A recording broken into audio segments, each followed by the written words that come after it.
미국의 유명한 리더십 저술가 중에 존 맥스웰이라고 하는 목사님이세요. 목사님이시기도 하고 굉장히 유명한 분이에요. 이번에 책을 한번 쓰면 몇백만 권씩 팔리는 리더십 책만 해도 한 30권 이상 쓰신 분이고, 미국 캘리포니아의 샌디에고에서 목회를 굉장히 잘하셨어요. 수천 명 모이는 목회도 잘 감당하셨는데, 하나님께서 그에게 리더십으로 세상에 영향력을 주라라는 아마 은혜 가운데 리더십 회사도 차리시고 CEO로 굉장히 활동을 잘하세요. 리버티 제가 다닐 때도 몇 번 오셔서 강연도 하셨는데, 이분이 쓴 책 중에 이런 재미있는 글이 하나 있습니다. 어떤 부자 아들의 어머니 생일 선물에 관한 이야기가 나와요. 큰 회사의 CEO인 아들이 시골에 계신 어머니에게 특별한 선물을 어떻게 드릴까 고민을 했어요. 어머니가 왜냐하면 좀 편찮으시거든요. 누워 계신 어머니에게 드릴 선물을 수소문한 끝에 이거면 좋겠다 해서 찾은 게 하나 있어요. 남아프리카에서 잡아온 진귀한 새 한 마리를 소개받았어요. 앵무새도 아닌데 말을 기가 막히게 해요. 한 번 말을 하면 400마디를 합니다. 수다꾼이에요. 영어와 스페니쉬를 둘 다 완벽하게 구사하는 이중 언어 구사자이기도 합니다. 노래를 한 번 했다면 기가 막히게 얼마나 잘하는지 조수미가 부르는 오페라 아리아를 세 곡을 너끈히 해요. 간드러지게 그렇게 부를 수 있는 새였습니다. 가격이 얼마냐? 미국 돈으로 50만 불, 한국 돈으로 7억입니다.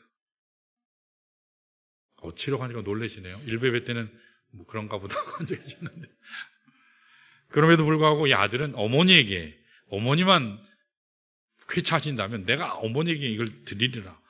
홀로 계신 어머니에게 이보다 더 좋은 선물이 없다 싶어서 샀어요. 그래가지고 어머니에게 우송을 해드렸습니다. 그러고 나서 기대하는 마음으로 어머니에게 전화했어요. 어머니, 보내드린 새 어땠나요? 좋죠? 그랬더니 그 새, 그 치킨 참 맛있었어. 그러면서 잡숴서 드신 겁니다. 얼마짜리죠? 7억짜리. 7억을 치킨인 줄 알고 참새고인 줄 알고 잡아서 잡수신 겁니다. 여러분, 아무리 귀한 것이라도 그 가치를 알지 못하면 의미가 없어요. 그 속에 담겨진 진정한 축복, 소중한 축복을 누리지 못하고 쏟아버리게 되는 거거든요. 여러분, 우리가 하나님 은혜 받잖아요. 하나님 은혜도 마찬가지. 하나님 은혜를 많이 받았는데 그것을 제대로 간직하지 못하고 그것을 누리지 못하면, 사용하지 못하면 아무 소용없어요. 여러분, 은혜를 받는 거 굉장히 중요해요. 근데 그보다 더 중요한 게 있어요. 그 은혜를 내가 잘 쏟지 않고 간직하는 거예요. 그리고 그 은혜를 잘 사용하는 거예요. 뭘 위해서요? 하나님 영광 위해서. 잃어버린 영혼들을 위해서. 그리고 나를 위해서. 여러분, 우리 하나님 앞에 은혜 많이 받았잖아요. 많이 받았죠? 안 받은 것 같이 그러시면 안 되죠. 하나님 은혜 많이 받았어요. 하나님께서 우리에게 지금까지 부어주신 은총이 참 많아요. 너무너무 많아요. 그런데 문제는 우리가 받은 이 하나님 은혜에 합당한 삶을 내가 살고 있느냐, 내가 그 은혜 가운데 잘 사느냐, 그걸 잘 누리고 있느냐, 그 축복이 나의 축복이냐, 이거예요. 근데 우리의 현실은 그렇지 못하다는 거거든요. 수없이 많은 은혜를 분명히 하나님이 주셨는데 그 은혜를 다 쏟아요. 사장시켜버려요. 그 은혜를 바르게 사용하는데, 합당하게 사용해야 되는데 그렇게 살아오지 못하는 경우가 참 많아요. 우리는 은혜를 쏟아버리는 인생이지 않나 생각하시길 바라요. 자, 오늘 본문을 통해서 어떻게 하면 우리의 삶이 하나님의 은혜를 사장시키지 않고 쏟아버리지 않고 하나님 주신 은혜를 내가 제대로 잘 누릴 수 있을까? 오늘 본문을 통해서 좀 말씀을 보겠습니다. 자, 오늘 본문 말씀은 주님이 직접 제정해 주신 이 성만찬, 죄의 만찬을 남용했던 고린도 교회 성도를 향한 경고의 말씀입니다. 죄의 만찬을 제대로 잘 대하지 못한 그들에게 경고하신 말씀이 나와요. 자, 지난번에는 죄의 만찬의 의미에 대해서 우리가 나눴어요. 그랬죠? 그런 거 했어요? 그런 표정이 있어요. 죄의 만찬의 의미에 대해서 했어요. 죄의 만찬의 의미에 대해서. 기억이 안 나시면 웹사이트 가시면 잘 나와 있어요. 근데 오늘 여기 있는 말씀은 주의 만찬을 오용해서, 잘못되게 오용해서 사용한 경우에 대한 경고, 그 책망을 담고 있어요. 자, 우리 다 같이 27절 한번 볼까요? 27절이 이렇게 나옵니다. 같이 읽습니다. 시작. 누구든지 주의 떡이나 잔을 합당하지 않게 먹고 마시는 자는 주의 몸과 피에 대하여 죄를 짓는 것이니라. 자, 여기 보시면 주의 만찬 잘못 대하는 게 뭐가 될 수도 있다고요? 죄가 될 수도 있다고 얘기해요. 자, 특별히 거기 합당하지 않게라는 말이 나오죠. 합당하지 않게라는 말을 이렇게 동그라미 치시면 이게 원어에, 그러니까 영어가 이 원어를 잘 번역해 줬는데 영어로는 unworthily, 쉽게 얘기하면 값어치에 알맞지 않다, 이런 뜻이에요. 자, 예컨대 100만 불짜리 14억짜리 다이아몬드가 있는데 그거를 유리 조각처럼 취급하면 어떻게 되죠? 그 값어치에 맞게 취급하지 않죠. 대단한 미술 거장이 그린 미술 작품을 싸구려 만화 취급한다면 그 값어치에 걸맞지 않게 평가하는 것이죠. 여러분, 오늘 본문에서 예수님께 우리에게 주신 이 떡, 그리고 잔, 이게 얼마나 소중합니까? 여러분, 떡은 뭘 상징하죠? 예수님의 찢긴 몸을 상징하죠. 피는, 잔은 뭘 상징하죠? 예수님이 우리를 위해서 흘려주신 보혈을 상징해요. 이것을 한마디로 표현하면 값으로 환산할 수 없다라는 거예요. priceless. price라는 게 값이라는 말이잖아요. 거기 less라는 말을 붙이면, les를 붙이면 없다라는 뜻이거든요. 값이 없다, 싸구려다 이 뜻이 아니라 값을 측정할 수 없다, 환산할 수 없다, 값을 매길 수 없다, 그 뜻이에요. 값으로 환산할 수 없는 엄청난 은혜가 주님께서 주신 그 몸, 찢기신 몸이고 흘리신 피예요. 그런데 오늘 고린도 교회 성도들 가운데는 이것을 가볍게 여기고 무시하고 장난삼아 하는 그런 사람들이 있었다는 거예요. 장난삼아 이것을 먹고 마시고, 이거는 하나님 앞에서 대단한 불경의 모습을 해낸 거죠. 주님을 무시하는 태도예요. 경멸하는 태도라는 겁니다. 그래서 오늘 본문은 이와 같은 행위하는 것은 주님의 몸과 피에 대해서 뭘 하는 거라고요? 죄 짓는다, 범죄한다, 그렇게 말씀하고 있어요. 자, 이와 같이 주님의 만찬, 축복되고 아름다운 이 성만찬을 오용하고 가볍게 여긴 결과 어떤 현상이 일어났다고 말씀하는지 아세요? 우리 30절을 볼까요? 세 가지 현상이 일어나요. 있습니다. 시작. 그러므로 너희 중에 약한 자와 병든 자가 많고 잠자는 자도 적지 아니하니. 자, 저기 잠자는 자도 색깔해야 되는데 약한 자, 병든 자, 잠자는 자가 나타났어요. 약한 자라고 하는 것은요, 이 잘못대하니까, 주의 만찬을 잘못대하니까 기력이 약해지는 경우를 얘기해요.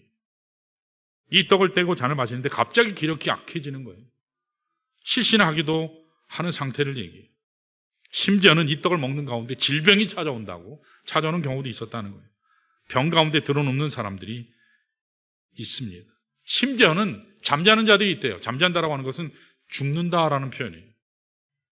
어떤 성경 주석가는 아니, 만찬 잘못했다고 설마 그렇게까지 죽게 하는 건 심한 거 아니에요?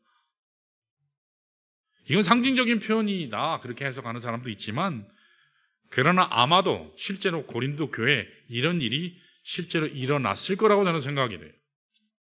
왜냐하면 초기 교회 시대, 초대교회가 이렇게 있거든요. 초대교회가 이렇게 있는데 초대교회 앞부분은 교회를 세워가는 그 시점에서 초기 교회 시대는 하나님께서 교회를 세우실 때 굉장히 엄격하게 다루시는 것을 보게 돼요. 기독교 신앙 형성기이기 때문에 이걸 바로 세워야 되기 때문에 하나님께서는 특별히 다른 시대보다 굉장히 강하게, 엄격하게, 무서울 만큼 세우시는 것을 보게 돼요. 왜냐하면 그렇게 하지 않으면 영적 질서가 깨지고 교회 공동체가 무너질 것이기 때문에 우리가 지금 생각하는 것보다도 훨씬 크게, 훨씬 심할 정도로 하나님께서 문제를 다루시는 것을 볼 수 있어요. 자, 예를 들면 사도행전 5장에 보면 아나니아와 삽비라가 나오잖아요. 아나니아와 삽비라가 참 좋은 마음을 가지고 자기 땅이 있었는데 그것을 다 팔아서 이거 하나님께 드려야지, 처음엔 그렇게 생각했어요. 그런데 사람의 마음이라는 게 어떻죠? 땅을 팔았는데 이 돈이 많은 거예요. 아까워요. 그래서 나중에 자기가 드리겠다고 생각했던 것보다, 하나님 앞에 서원했던 것보다 일부만 드렸어요. 하나님을 속인 거죠. 자기가 매매한 땅이고 자기 돈이고 작정을 했더라도 조금 덜 낸들 무슨 상관이 있겠습니까? 그렇게 생각할 수 있지 않을까요? 근데 하나님께서는요, 그걸 굉장히 엄격하게 다루셨다는 거예요. 이와 같은 일을 행한 사람들을 즉석에서 죽게 했어요. 그 들것에 실려 나가게 하셨죠. 여러분, 왜 하나님께서 이 초기 교회 시대 때 이렇게 엄격하게, 강력하게 하셨을까? 그냥 방치하면 질서가 무너지기 때문에, 하나님의 공동체가 무너질 것을 아셨기 때문에 그렇게 하신 거예요. 그래서 아마도 고린도 교회 안에는 이 만찬의 떡과 잔을 함부로 대하는 사람들이 꽤 많았던 것 같아요. 그들이 만찬 가운데 함부로 하다가 쓰러지기도 하고 병에 걸리기도 하고 심지어 죽어서 들것에 실려 나갔을 가능성이 굉장히 많았다고 생각이 돼요. 저는 여기에서 굉장히 강력한 경고의 메시지를 깨닫습니다. 우리가 하나님의 은혜를, 하나님이 나에게 주신 축복의 잔을 함부로 다루게 되면 굉장히 어려움을 당할 수 있다는 거예요. 얼마든지 화가 임할 수 있다는 거예요. 이건 굉장히 강력한 경고의 말씀이죠. 어쩌면 이와 같은 경고가 우리 가정에, 우리 교회에, 특별히 한국교회에 임하는 경고가 될 수 있다고 생각해요. 여러분, 오늘 우리 대한민국이 이렇게 경제적인 부흥을 5,000년 가난의 역사를 벗어날 수 있었던 것은요, 저는 하나님의 은혜라고 믿어요. 저만 그렇게 생각하지 않아요. 하나님의 은혜예요. 하나님께서 특별한 계획 가운데 우리 민족을 축복하셨어요. 하나님께서 은혜 가운데 복음으로 우리나라를 축복하셨어요. 지난 시간에도 제가 말씀드렸지만 3.1 운동 때 민족 대표 33명 중에 절반 이상 17명이 크리스찬이었어요. 김구 선생님이 뭐라 했죠? 경찰서 하나 세우는 것보다 교회 하나 세우는 것이 이 나라를 밝게 만든다고. 그리스도인이다 하면 믿을 수 있는 사람이다. 저 사람은 정말 믿을 수 있는 사람이다. 그게 초기 우리 한국교회였거든요. 그런데 하나님을요, 점점 잃어가요. 하나님을 점점 지워가고 있어요. 계속 이렇게 한다면 결국은 은혜를 다 쏟아버리게 될 거예요. 여러분 잘 아시는 대로 진보라는 건요, 보수라고 하는 것과 항상 같이 가야 돼요. 진보만 있어도 안 되고 보수만 있어도 안 돼요. 보수는 안정을 추구하지만 진보는 항상 발전을 추구하거든요. 근데 저는 제대로 된 진보는 아직 못 봤어요. 제대로 된 진보를 못 봤어요. 동성애가 진보예요? 아니에요. 성소수자가 진보예요? 소수가 다수를 집어삼키는 그런 시대예요. 소수의 의견은 중요한데 다수의 의견은 오히려 묵살되는 가운데 있어요. 심각해요. 소수의 의견을 존중해야죠. 그러나 그 소수의 의견 때문에 다수의 가치는 존중받지 못하는 시대가 오늘 이 시대예요. 그게 차별법이잖아요. 엉터리 사상, 이념. 그래서 학교가 법원화 됐어요. 학폭 생기면 애들이 어떻죠? 이거는 학교가 아니에요. 교육이 주장돼야 되는데 법치가 주장되는 그런 학교의 모습을 보게 돼요. 교권이 악화됐죠. 교사의 사기가 땅바닥에 떨어졌어요. 여러분 1960년대 케네디가 대통령이 되면서부터 그가 제일 먼저 한 게 뭐냐? 고등학교에서 성경 공부를 폐지했어요. 기도를 폐지했어요. 그러면서 내세운 명분이 미국은 자유국가고 다른 종교도 다 권리가 있기 때문에 모든 종교가 평등해야 되지 않냐? 그렇기 때문에 기독교만 내세우는 것은 문제가 있다. 그래서 금지시켰다. 그렇게 얘기했어요. 여러분 미국이라는 나라는 크리스찬 하나님의 사람들로부터 시작된 나라예요. 그들이 얘기하는 것은 기독교만 내세울 수 없지 않느냐. 그러면서 고등학교에서 기도를 폐지하고 성경 공부를 폐지했어요. 그런 결과 기독교를 폐지시킨 그 자리에 뭐가 들어온지 아세요? 폭력이 들어왔어요. 음란이 들어왔어요. 마약이 들어왔어요. 동성애가 들어왔어요. 마리화나가 공립학교를 초토화시켰어요. 미국에는 심지어는 초등학교 학생이 있잖아요. 캘리포니아의 법이 최근에 바뀐 게 있대요. 초등학교 아이들이 이 동성애 뭐 이런 교육을 받잖아요. 그러다가 내가 젠더가 되고 트랜스젠더가 되고 싶다. 남자인데 여자가 되고 싶다. 여자가 남자인데 남자가 되고 싶다. 그러면 교사한테 얘기하면 교사가 그 연방과 연결시켜줘서 연방에 있는 기금을 통해서 아이를 수술하게 해준대요. 근데 이 모든 사실을 부모에게 비밀로 해요. 이게 미국 법이에요. 초토화시켰어요. 하나님의 은혜를 무시하고 저버리게 되면 여러분 그 자리에 더 사악한 것이 들어오게 된다는 사실이에요. 근데 이게 미국만 그럴까요? 우리 한국도 마찬가지예요.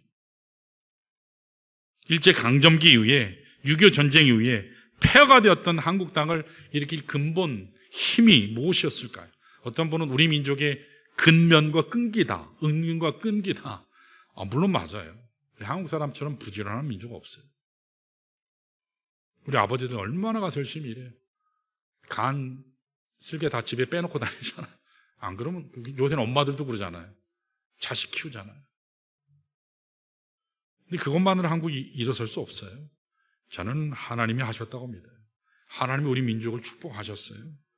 하나님이 특별한 은혜를 베풀어 주셔서 우리 민족이 복받게 된 거예요. 여러분, 우리 1960년대, 70년대, 우리 지금 80대 권사님들, 그때 한국교회 성도들이 새벽마다 눈물로 기도했어요. 산기도 많이 했죠. 기도 많이 가서 기도했어요. 기도의 재단이 있었어요. 근데 지금 기도 안 해요. 여기 공사하는 분이 아마 권사님이었던 것 같아요. 이번에 오셔서. 근데 목사님, 여기도 새벽 기도해요? 그러더라고요. 새벽 기도 한다니까 깜짝 놀랐어요. 아니, 새벽 기도 안 해요. 저희 동네는 새벽 기도 하는 게가 거의 없어요. 그러더라고요. 진안 쪽인데, 담양하고 이쪽으로 계시는데. 저희 경충 친교 안에도 새벽 기도 하는 교회가 점점 줄어들고 있어요. 왜 안 하냐 그랬더니 성도들이 안 와서 안 한대요. 60년대, 70년대에는요, 눈물로 하나님 앞에 기도하는 새벽의 재단이 있었어요. 그들이 전파했던 복음은요, 단순한 복음, 정말 피해 복음만 전했어요. 저는 그것이 오늘 우리 민족을 복되게 했고, 우리 대한민국을 이루었다고 저는 그렇게 믿어요. 이러한 은혜로 세움받은 것이 우리나라예요. 근데 우리가 좀 더 잘 살게 되니까 그 은혜를 잃어버린 채 하나님을 지워버리기 시작해요. 하나님의 말씀을 부인하는 자들, 유튜버에 보면 쓸데없는 아주 사탄과도 같은 목사의 이름을 빙자해서 이야기하는 사람들이 많아요. IT 산업, 경제적인 부만 사랑하게 된다면 여가 생활에 대한 삶만 사랑하게 된다면 우리 한국의 미래가 어떻게 될까요? 여러분, 충격적인 사실은 우리 교회는 그래도 다음 세대 사역을 열심히 하는 교회예요. 오늘 특별히 대학생들, 우리 교회도 그 가천대기 IVF 리더인 자매가 있어요. 근데 IVF 하니까 IVF 참 좋은 선교단체거든요. CCC나 내비게이터나 그 외에 조이 선교회나 참 좋은 선교단체예요. 근데 몇 명이냐니까 자기 혼자래요. 그래서 오늘 한국 대학생들 가운데 크리스찬 인구가 2%가 안 돼요. 다시 얘기해서 100명 중에 98명은 불신자라는 얘기예요. 선교학적으로 미전도 종족을 정의할 때 어떻게 정의하냐면 전체 인구의 2% 미만이 되면 그 종족은 미전도 종족이에요. 우리나라가 하나님 앞에 놀랍게 쓰임받았잖아요. 세계의 선교를 감당하면서 미국보다도 더 많은 선교사를 파송하는 나라가 됐어요. 4만 5천 명의 선교사를 파송해서 선교를 자랑하는 그런 나라인데 막상 우리 다음 세대는 특별히 대학생들은 미전도 종족으로 전락했다라는 사실이에요. 이거 얼마나 심각한지 몰라요. 얼마나 슬픈 얘기인지 몰라요. 우리가 정신 차려야 될 이유가 바로 여기 있어요. 우리 교회가 10년 후에, 20년 후에 존재할 수 있을까? 20년 후에, 30년 후에 우리 교회가 존재할 수 있을까요? 확신하세요. 여러분 확신하세요. 교회 미래학자는 한국 교회 한 70%는 없어질 거라고 봐요. 군소교단은 다 없어진다고 봤어요. 우리가 있을까요? 저는 있어야 된다고 믿습니다. 있을 거라고 믿습니다. 다음 세대 하는 교회는 살아남아요. 여러분, 우리 개인의 삶도 마찬가지예요. 하나님 우리에게 은혜를 주셨어요. 근데 은혜로 여기지 않는 풍조가 계속되면 언젠가는 하나님이 은혜를 빼앗아 가실 수도 있어요. 그 은혜가 당연시 내게 주어지는 게 아니에요. 오늘 예수를 믿는 것이 너무 쉽게 믿고 너무 쉽게 돌아서는 현실을 우리가 보게 돼요. 6일 동안 내 마음대로 죄짓고 주일날 단 하루 와서 1시간, 2시간 예배하면서 회개하면 하나님이 나 용서한다. 이건 싸구려 복음이에요. 이러한 싸구려 복음이 선포되는 것이 오늘 바로 이 시대예요. 그러면서 목사들은 성도들에게 평안함을 주려 해요. 이것이 계속된다면 어떻게 하나님의 은혜가 우리 가운데 머물 수 있겠습니까? 물론 하나님의 은혜는 거저 주시는 거예요. 나의 허물, 죄에도 불구하고 하나님이 주셨어요. 하나님 은혜는 공짜예요. 그러나 이와 같은 거저 은혜를 주신 예수님 편에서는요, 엄청난 대가를 지불하셨어요. 찢기셨어요. 피 흘리셨어요. 미국에 존 맥카더 목사님이 계신데 그분이 책을 쓴 것 중에 보면 반복해서 쓰는 문구가 하나 있어요. 뭐를 얘기하냐면 은혜는 공짜다. 그러나 그것이 결코 값싼 것은 아니다. 다시 얘기하면 값없이 주신 은혜지 값싸게 주신 은혜가 아니다. 그 말이에요. 근데 오늘 우리는 싸구려 취급해요. 그리고도 다 했대요. 우리 삶이 하나님께 영광되는 것이냐? 그렇지 않거든요. 자, 오늘 본문을 통해서 우리가 하나님 은혜 온전히 누리려면, 쏟아버리지 않고 누리려면 어떻게 될까? 뭐가 필요할까? 좀 보기로 납니다. 자, 첫 번째로 따라할까요? 자기 점검이 필요하다. 자, 우리 28절 한번 볼까요? 같이 읽습니다. 시작. 사람이 자기를 살피고 구해야 이 떡을 먹고 이 잔을 마실지니 그랬어요.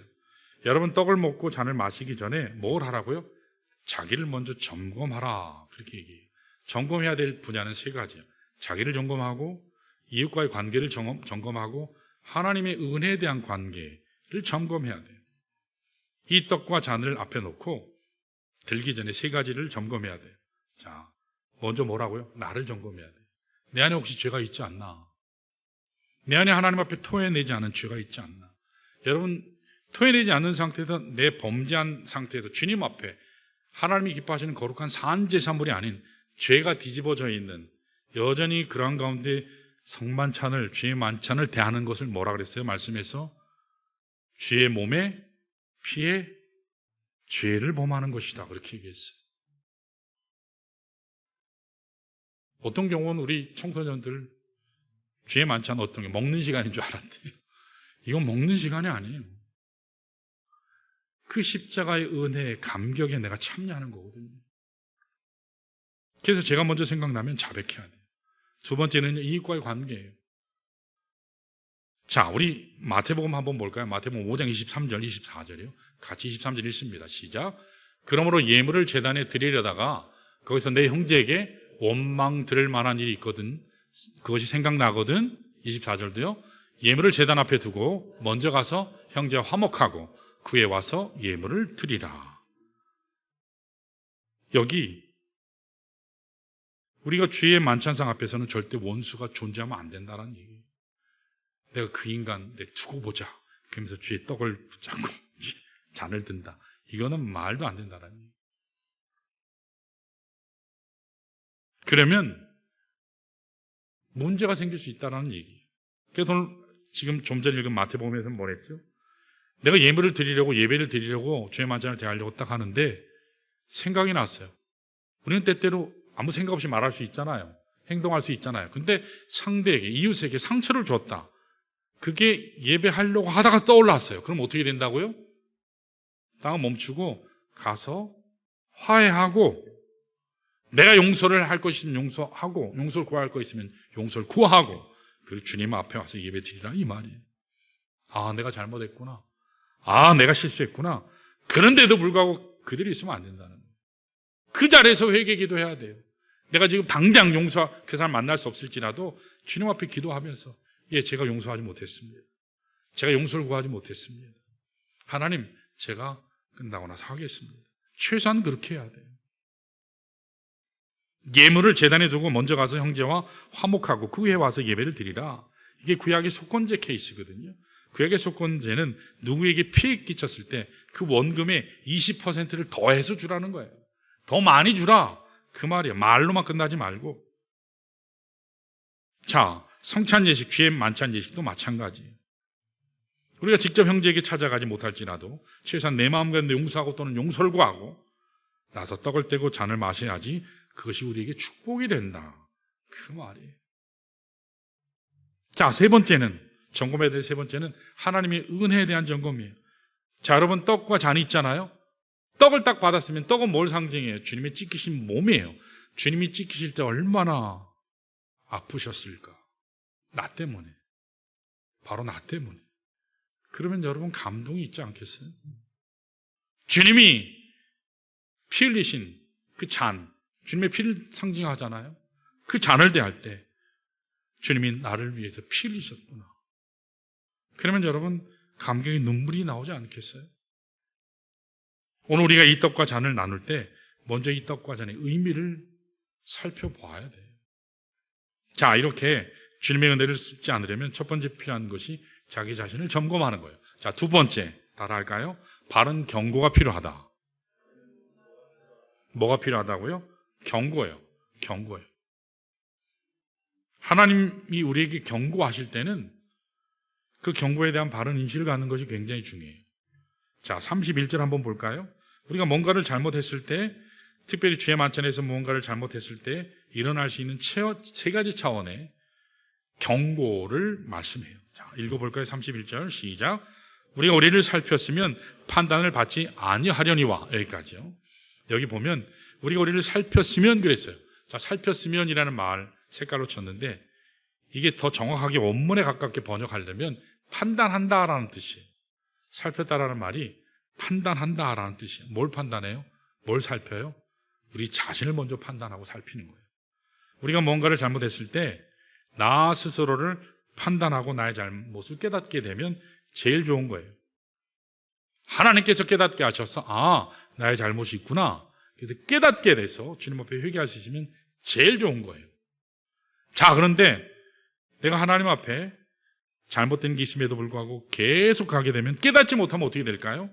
두 번째 단계로 가요. 그게 32절이에요. 우리 한번 읽어볼까요? 시작. 우리가 판단을 받는 것은 주께 징계를 받는 것이니 이는 우리로 세상과 함께 정죄함을 받지 않게 하려 하심이라. 자, 우리가 판단받는 것은 이라고 했는데 앞서 보신 31절에서는 우리가 우리를 판단하는 경우예요. 내가 나를 판단하는 경우예요. 그런데 32절은 반대로 우리가 판단을 받는 경우예요. 누구에게 판단을 받을까요? 내가 깨닫지 못하니까 하나님이 판단하시는 거예요. 주님이 판단하시는 거예요. 주님에 의해서 판단받는 거예요.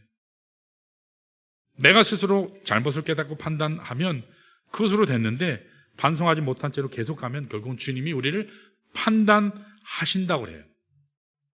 그런데 주님이 우리를 판단하시는 경우를 뭐라고 얘기하냐? 징계한다 그래요. 징계가 임해요. 채찍이 임한다는 거예요. 근데 이 채찍을 받고도, 징계를 받고도 깨닫지 못하고 계속 엇나가면 어떻게 되냐? 세 번째 단계가 나와요. 그게 심판이에요.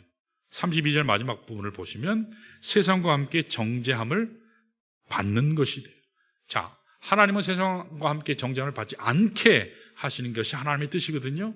근데 깨닫지 못하고 징계에도 불구하고 계속 채찍에도 불구하고 엇나가면 하나님께서 심판하신다고 그래요. 자, 여러분, 하나님께서 우리에게 말씀을 주셨잖아요. 큐티도 하시잖아요. 찬양도 하시죠. 또 설교 시간에 말씀도 듣잖아요.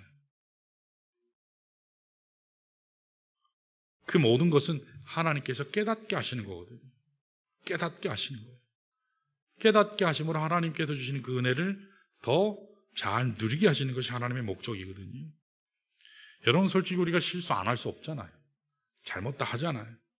그런데 실수하는 거는 문제가 안 돼요. 우리는 사람이니까, 부족하니까. 근데 그 이유가 문제예요. 깨닫고 주님의 말씀이 내게 들려지면, 성령께서 깨닫게 하시면, 아하, 내가 잘못했구나. 그래서 여러분들이 설교를 듣든지 큐티를 하시든지 찬양을 하실 때 성령께서 깨닫게 하시면, 아하, 하나님께서 나로 깨닫게 하시는구나. 그러시면 돼요. 어떤 분들은 목사님이 단단히 벼렀구나, 오늘 나를 치려고 그냥 어떻게 나만 골라서 치네. 목사는 그렇게 준비하지 않거든요. 근데 그렇게 들릴 수도 있어요.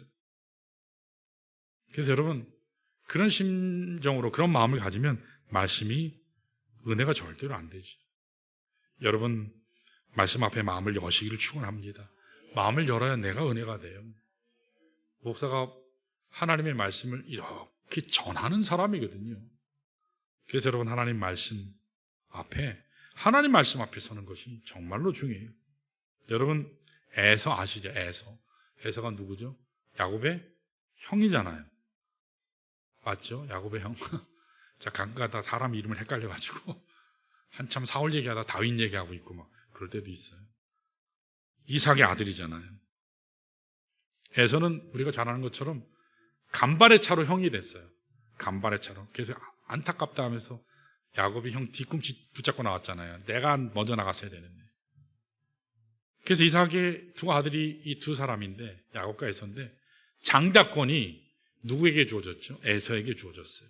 근데 장자권이라고 하는 것이 에서 편에서 볼 땐 이게 뭐 밥 주는 것도 아니고, 뭐라도 돈이 되는 것도 아니고, 뭐 주택복권 당첨권도 아니고, 뭐 자격증을 주는 것도 아니고, 아무것도 아니에요. 그냥 장자권이에요. 말로만. 그래서 에서가 이것을 굉장히 가볍게 여겼어요. 그냥 장자권인 것밖에 없으니까. 그래서 어느 날 나갔다가 배가 고팠을 때 팥죽 한 그릇에 팔아 넘겼잖아요. 물론 성경에는 붉은 죽이라고 되어 있죠. 잠시 시장 길을 달랠 팥죽 한 그릇에 장자권을 팔아 넘겨버렸습니다. 여러분, 이 장자권의 의미에 대해서 생각해 보셨는지 모르겠어요. 이것은 밥 한 그릇이나 돈과는 비교할 수 없는 하나님께서 주시는 엄청난 축복이거든요. 장자권이. 아브라함에게, 이삭에게 약속하신 하나님 축복의 계승이 장자에게 간다. 그래서 장자가 권리를 가지고 있다. 이게 장자권이거든요. 성경에서 하나님이 주신 가장 큰 축복은 아브라함에게 주신 축복이에요. 그를 통해서 메시아가 오셨어요. 그가 복음의 근원이 됐잖아요. 그를 축복하는 민족은 복받고 저주하는 민족은 저주받잖아요. 아브라함에게 하나님이 주신 언약, 이것은 너무도 귀한 축복이에요. 근데 그 언약이 아들에게 계속 계승이 돼요. 이삭에게 계승이 됐고, 그리고 이것이 이제 에서에게 계승이 될 건데, 에서가 그 장자권을 함부로 대하는 바람에 누구에게 넘어갔죠? 야곱에게 넘어갔어요. 그래서 우리는 아브라함의 하나님, 이삭의 하나님, 야곱의 하나님, 이스라엘의 하나님, 그렇게 부르게 된 거예요. 이런 엄청난 축복을 놓친 겁니다. 아브라함과 이삭과 야곱의 계보를 통해서 메시아가 탄생하는 놀라운 축복, 그게 장자권이거든요. 장차 하나님 나라의 꿈과 비전이 서려 있는 엄청난 축복인데, 이거를 너무 가볍게 취급했어요. 팥죽 한 그릇하고 바꿔치기 했어요. 굉장히 실수죠. 엄청난 실수죠. 나중에 에서가 이걸 깨닫고 눈물로 하나님 앞에 나가 회개하지만, 매달렸지만 성경 말씀 뭐라 기록했는지 아세요? 너무 늦었다. 미국 사람들 많이 쓰는 중에 too late. 늦었어. 안 돼. 이 말이거든요. 자, 히브리서 12장 17절 한번 볼까요? 이렇게 나와요. 읽습니다. 시작. 너희가 아는 바와 같이 그가 그 후에 축복을 이어받으려고 눈물을 흘리며 구하되 버림바가 되어 회개할 기회를 얻지 못하였느니라. 버림바 되어 뭐가 없었다고요? 회개할 기회를 하나님이 안 주셨다고 나왔어요. 여러분, 하나님이 우리에게 기회 주셨을 때 그 기회 잘 붙잡으시길 바랍니다. 여러분, 오늘 2024년 11월 24일 11시, 지금 12시 살짝 넘었는데 이 시간은 영원히 돌아오지 않아요. 이 시간을 하나님께 예배 드리는 자로, 축복의 기회로 삼으신 여러분 하나님 앞에 감사하시길 축원합니다. 여러분 잘 선택하셔서 오셨어요. 가장 복된 자리에 오신 거예요. 여러분 기도하실 수 있을 때 기도하세요. 여러분 말씀 읽을 수 있을 때 말씀 읽으세요. 여러분들에게 예배 시간이 계속 주어지는 게 아니에요. 기도할 수 있는 기회 계속 주어지는 게 아니에요. 어제 우리 열심히 오셔서 봉사들 하셨어요. 처음에 저하고 아내만 딱 올라와 있는데 저기 앉은 소망 형제가 딱 오고 철호 형제가 들어오고 수빈 자매가 이렇게 오더라고요. 다섯이서 줄 맞춰가지고 이 밀대 다섯이서 쫙 맞춰가지고 자 가자 하면서 쫙 왔다가 딱 갔어요. 닦고 있으니까 이진만 집사님이 오고 또 사무엘 형제가 오고 한 분 한 분 계속 오시더라고요. 그래서 여기 줄 쫙 맞추고 이게 피아노 엄청 무거워요. 8명이 매달려서 올렸거든요. 피아노 올리고 닦고 권사님들은 집사님들 의자 다 닦고 열심히 나르고 그리고 권사님들은 또 밑에서 열심히 음식 준비하시고 김장김치 해오셨다고 했는데 맛이 끝내준다고 어떤 형제가 너무 맛있다고 그랬어요. 즐거운 시간. 또 파인애플도 나오고 또 뭐도 나왔는데 생각이 안 나요. 뭐가 나왔지? 자주장 많이 나왔어요. 그래서 잘 먹었어요. 여러분 기회 있을 때 하나님 앞에 나오세요. 여러 사정이 있어도 못 나오신 거 그런 경우는 오케이. 그러나 올 수 있는데 못 왔다 안 왔다. 그건 하나님 앞에서 여러분 기회를 놓치신 거예요. 봉사할 기회, 선교하고 전도할 기회, 여러분 선용하시길 축원합니다. 자, 마지막 세 번째 따라할까요? 우리가 하나님 은혜 쏟지 않고 잘 이 은혜대로 살려면 세 번째로 바른 자세가 필요하다. 여러분 은혜 받은 자만 보여줄 수 있는 성숙한 자세를 말하는 거예요. 여러분 세상 사람들은 하나님 알지 못해요. 신앙생활 처음 하고 아직 구원받지 못한 사람들은 하나님 말씀 몰라요. 아직 은혜를 몰라요. 그런 분들은 물론 오케이, 자기 마음대로 생각대로 할 수 있어요. 왜냐면 모르니까. 그러나 이 은혜를 아는 사람이라면, 은혜를 받았다면 달라야 한다는 거예요. 10년 전이나 20년 전이나 똑같아요. 그러면 안 되죠. 자, 우리 33절 한번 볼까요? 같이 읽습니다. 시작. 그런즉 내 형제들아 먹으러 모일 때에 서로 기다리라. 자, 먹는 시간 굉장히 좋잖아요. 먹는 시간. 여러분 초대교회 애찬식이 있고 그리고 주의 만찬이 있었다 그랬잖아요. 여기 모일 때라는 말은 주의 만찬과 애찬식을 얘기하는 거예요. 그런데 여러분 어떻죠? 평소에는 점잖은데 이 밥그릇 앞에서 먹는 거 앞에서 약한 분들이 있죠. 먹는 거 앞에서 이성을 잃는 분들이 있잖아요. 먼저 먹겠다고, 내가 더 많이 먹겠다고 새치기 하고 난리치고 막 그러잖아요. 여러분 세상 사람들이 먹기 위해서, 더 먹기 위해서 발버둥 치는 거, 경쟁한다고 뛰어간다 할지라도 하나님 은혜 받은 사람들이 교회에서 그렇게 하면 안 된다는 거죠. 양보해야 된다라는 사실. 양보해야 된다. 여기 보면 기다리라 라는 말이 있잖아요. 이게 양보하라, 용납하라, 인내하라 그런 뜻이에요. 우리가 식사를 하다 보면 새치기 하는 사람이 있잖아요. 내가 지금 먹으려고 하는데 탁 새치기 해가지고 하면 저 누구야? 그러면서 사진 찍어가지고 내가 웹사이트에 올릴 거야. 밴드에다 올릴 거야. 망신을 줄 거야. 나에게 스트레스 준 만큼 내가 스트레스 줄 거야. 꼭 갚아주리라. 그렇게 결심하지 마시고요. 그런 분을 뵐 때, 그럴 수 있지. 얼마나 배고프면 먼저 저렇게 갈까? 여러분 용납하시기를 바랍니다. 원수같이 치고 가지 마시고, 그럴 수도 있지. 용납하시기 바라요. 제가 한 1, 2년 전인 것 같은데, 점심시간 그때는 팬데믹 되기 전에 매일 있었잖아요. 제가 매주에. 근데 2주인가 3주 연속 이제 성도들 인사하고 새로 오신 분들 인사하고 상담하고 딱 내려갔는데 밥이 없어요. 2주인가 3주 동안 사모하고 담임 목사 내려갔는데 밥이 없어요. 저는 두 가지 중에 하나를 선택해야 돼요. 아니, 담임 목사가 갔는데 어떻게 밥이 없지? 어떻게 이럴 수가 있지? 근데 한편에서는 또 선택할 수 있는 게 있어요. 아, 성도들 오늘 많이 왔구나. 많이 와서 밥이 모자랐구나. 실제로 그랬어요. 평소보다 많이 오셔서 밥을 더 드신 거예요.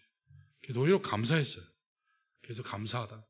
근데 그게 한 2주, 3주 되니까 이제 배고프잖아요, 저도. 그래서 부탁을 했어요. 미리 반찬이랑 밥을 싸서 이렇게 목양실에 갖다 주시면 감사하겠습니다. 그래야 저희도 새로운 성도를 마음껏 교제하고 상담도 하고 그럴 수 있잖아요. 여러분, 누구 허물이 있으면 여러분 덮어주시기 바라요. 그럴 수도 있지 하면서 우리의 권리가 중요한 것이 아니고 형제자매를 존중해 주는 것이 더 중요합니다. 나의 배부름이나 나의 만족이 중요한 것이 아니라 하나님 영광이 더 중요해요. 하나님 나라가, 하나님의 공동체가 더 중요하다는 것입니다. 자, 우리 34절 마지막 읽어볼까요? 같이 읽습니다. 34절 시작. 만일 누구든지 시장하거든 집에서 먹을지니 이는 너의 모임이 판단받는 모임이 되지 않게 하려 함이라. 그 밖의 일들은 내가 언제든지 갈 때 바로 잡으리라 그랬습니다. 하도 싸우니까 사도 바울이 뭐라 그랬죠? 교회에서 먹으려고 그렇게 싸우고 아웅다웅하지 말고 세상 사람들이 볼 때 손가락질 당할 일 하지 말고 그러면 집에서 먹고 와. 그 말이에요. 집에서 먹고 와. 다른 이들 다 먹고 나서 늦게 먹어. 아니면 못 먹을 수도 있으면 굶어. 그 말이에요. 내가 오늘 기필코 먹고 말리라. 이게 아니에요. 양보하고 용납하고 이해해 주라는 말이죠. 양보하고 기다려주고 다른 사람을 위해서 여러분들의 삶을 드릴 수 있을 때 하나님께서 기뻐하신다. 그렇게 결론을 맺고 있어요. 사랑하는 성도 여러분, 우리는 너무 많은 하나님의 은혜를 받았어요. 아멘. 하나님이 정말 많이 은혜 주셨어요. 우리 가진 것 중에 하나님 주시지 않은 거 아무것도 없습니다. 생명 누가 주셨죠? 주님이 주셨어요. 성령의 은사와 능력 누가 주셨죠? 하나님이 주셨어요. 우리 마음의 평강과 기쁨 누가 주셨어요? 하나님이 주셨어요. 천국에 갈 수 있는 영원한 소망 누가 주셨어요? 하나님이 주셨어요. 다 그분이 주셨어요. 나의 건강 그분이 주신 거예요. 나에게 주어진 오늘이라는 하루 누가 주셨나요? 하나님이 주신 거예요. 가정도 하나님이 주셨고 내 사랑하는 사람들도 하나님이 주셨어요. 하나님은 우리에게 축복을 안기기 위해서 모든 소중한 것을 다 주셨는데 우리는 이 은혜를 저버릴 때가 참 많아요. 그 은혜에 합당하지 못하게 살 때가 참 많습니다. 여러분, 하나님 주신 은혜 당연시 여기지 마시고 하나님 감사합니다. 부족함에도 불구하고 내게 베풀어 주신 은혜 감사합니다. 걸어서 이 자리에 올 수 있는 것 감사합니다. 두 귀 열려서 들을 수 있게 하신 하나님 감사합니다. 내 눈으로 주의 말씀 볼 수 있게 하셔서 감사합니다. 내 사랑하는 아내, 남편 주심을 감사합니다. 여러분 감사하셔서 하나님 앞에 영광 돌리시길 원합니다. 여러분 마지막으로 하나님의 은혜를 정말 안다면, 날 사랑하신 주님의 은혜를 정말 안다면 이 은혜를 갚을 수 있는 최선의 방법이 뭔지 아세요? 은혜를 나누는 거예요. 나만 갖고 욕심쟁이처럼 있는 게 아니라 나누는 거예요. 사랑을 나누는 겁니다. 자, 우리 한번 마지막으로 경제해 볼까요? 은혜를 나눕시다. 사랑을 나눕시다. 축복을 나눕시다. 자, 이 시간에 우리 모두 일어나셔서 우리 하나님 앞에 함께 기도하시고 나서 찬송가 135장 하나님 앞에 결단 찬양하겠습니다. 우리 하나님 앞에 우리 고개 숙이시고 우리 두 눈 감으시고 두 손 모으시고 하나님 앞에 기도합니다. 이 시간 기도할 때 살아계신 하나님, 나를 위해 피 흘리시고 고난당하신 예수님 바라보길 원합니다. 나도 이제 주님의 그 길을 잘 따르고 싶습니다. 특별히 내 마음에 식었던 나의 마음 가운데 주님 사랑 다시 회복하게 하옵소서. 다시 살기를 원합니다.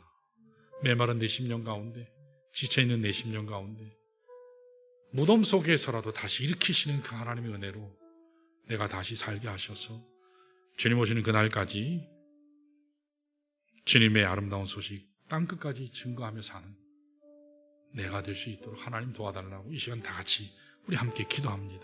다 같이 기도하시겠습니다.